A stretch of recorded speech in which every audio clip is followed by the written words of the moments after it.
Alors, chers amis, bienvenue dans cette nouvelle vidéo. J'ai fait un accident avec un passager Uber dans la voiture. Comment cette histoire s'est passée? Comment Uber a résolu le problème ou a pris en charge la situation? C'est ce que je vais te raconter dans cette vidéo-là en détail jusqu'à la fin. Donc, reste jusqu'à la fin et tu comprendras beaucoup de choses. Alors, je venais même de financer ma voiture. Financer, c'est prêt auto. Ça faisait même pas 3 mois. Donc, j'avais commencé à conduire Uber le premier mois. Nous étions dans le deuxième mois. Quand je vais et je prends un passager.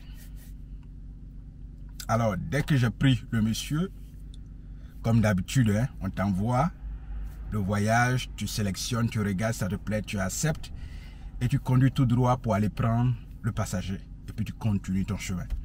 Donc je prends le gars, on conduit tout droit vers le centre de la ville.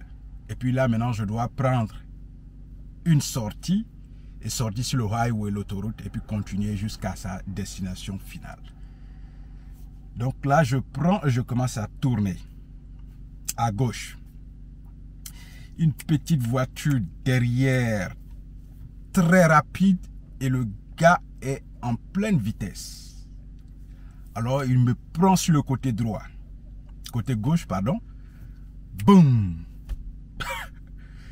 Il a trimballé la voiture, moi et le passager, jusqu'environ sur, on va parler de 5 à 8 mètres, oui 5 à 8 mètres, mais la voiture même a braqué comme ça sur le côté gauche jusqu'à ce que l'avant même se trouve encore là.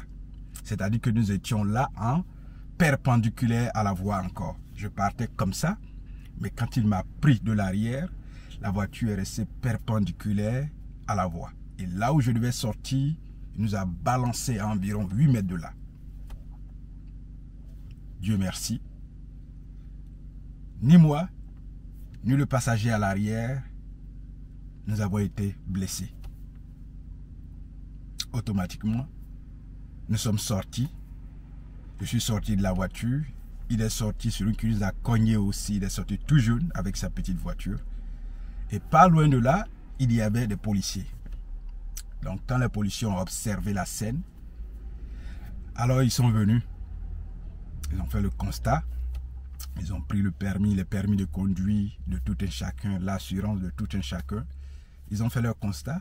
On a passé environ 15 à 20 minutes. Alors, moi, ma voiture était encore, on pouvait bien rouler. Le gars aussi, sa voiture encore, on pouvait bien rouler. Donc, allez, j'ai voulu échanger, quand l'accident s'est passé, j'ai voulu échanger personnellement avec l'autre gars qui nous a cogné. Il y a l'un des policiers qui a refusé. Il a dit non, vous ne pouvez pas communiquer et vous trouvez le rapport sur tel endroit. Donc allez là, vous aurez le rapport de l'accident. On mettra ça là-bas. Vous ne pouvez pas communiquer. Je n'ai pas insisté. J'ai laissé le gars est parti. Moi aussi j'ai pris ma voiture et je suis parti. Je n'ai plus conduit. Hein. Heureusement, j'ai demandé aussi au passager. Il n'était pas vraiment blessé. Il n'a aucun problème. Je lui ai demandé de commander un autre Uber. Moi je vais annuler le voyage que je faisais et de continuer chez lui à la maison. Alors j'ai pris la voiture, tout simplement je suis rentré. Ce jour-là, il était mon troisième passager. Mon troisième passager. Donc je suis rentré à la maison. Lui aussi il a continué. Alors, je prends les photos et le même jour, je contacte Uber. Puisque le constat est déjà fait. Et voilà ce que Uber va faire. Quand vous faites un accident, d'abord il faut savoir que quand vous prenez une assurance et que vous conduisez Uber, dans votre assurance, on doit avoir le Uber, on doit avoir le share ride. Le share ride, c'est-à-dire que tu fais du transport en commun. Donc on doit avoir, c'est un autre montant qui s'ajuste sur ton assurance. Parce que si tu n'as pas le share ride, que tu fais l'accident, Uber même va balayer l'accident complètement. Complètement, ils ne vont pas reconnaître. Donc moi sur mon assurance, j'ai le share ride. Alors je contacte Uber. Voilà ce que Uber va faire. Quand vous faites un accident, Uber va d'abord prendre attache avec votre assureur d'abord, avant que eux ils ne regardent l'action. Donc Uber va chercher maintenant à rentrer en contact avec mon assurance auto, la compagnie de mon assurance auto, poser des questions, mener sa propre enquête avant de décider de répondre à votre requête ou de la rejeter. Donc ils ont pris attache avec mon assurance. Quelques jours après, ils me recontactent pour dire qu'ils ont pris attache avec mon assurance et qu'ils ont mené des enquêtes. Effectivement, l'accident a eu lieu. Donc, c'est à mon assurance de prendre en charge et puis après, je leur rends compte comment la situation a été résolue. Voilà comment Uber m'a répondu. Alors, j'ai laissé mon assurance résoudre le problème parce que ça a causé des dépenses de plus de, avec les dépenses, avec les taxes, plus de 3 000 $, l'accident, la réparation. Plus de 3 000 $. Oui. C'est ce qui s'est passé. Donc, j'ai contacté mon assurance. On a réglé. Uber n'a pas pris l'affaire en charge. La voiture a duré environ 2 semaines en réparation. Et après, je suis revenu. Vous savez combien Uber, puisqu'ils n'ont pas pris l'affaire en charge, voici comment ils décident de participer. Quand je suis revenu et que j'ai commencé à conduire, ils m'ont fait un bonus de 100 $. Je ne sais même pas d'où ce bonus-là vient. Hein. C'est venu comme ça, je vois. On vous a récompensé de 100 $.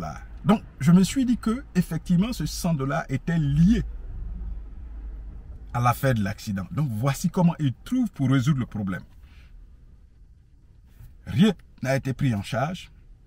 Les dépenses ont été faites. Je reviens conduire, travailler. Ils m'envoient un bonus, une récompense de 100 $. J'ai ri après. Plus de 3 000 $. Et voici qu'ils trouvent à me récompenser avec 100 $. Pour eux, peut-être que c'est ce qui a été dépensé dans la réparation. C'est ce que je me suis dit. Pense-t-il que c'est 100 $ qu'on a dépensé dans la réparation de la voiture? Voici comment l'affaire a été résolue par la compagnie Uber.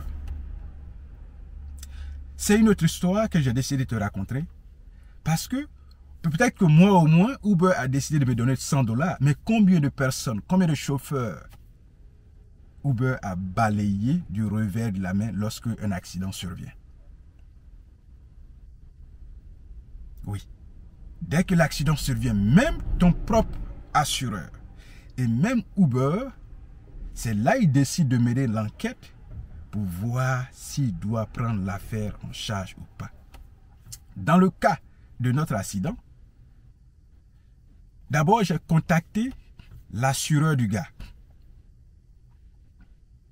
Je leur ai contacté. D'abord, premièrement, ils ont rejeté. Ils m'ont dit que non, que l'accident, l'assureur a été cancel. C'est-à-dire que, et ils ont annulé l'assurance du gars. Parce que, par défaut d'eux, c'est eux qui ont expliqué. Il y avait, donc ça a été delayed, ça a été cancel.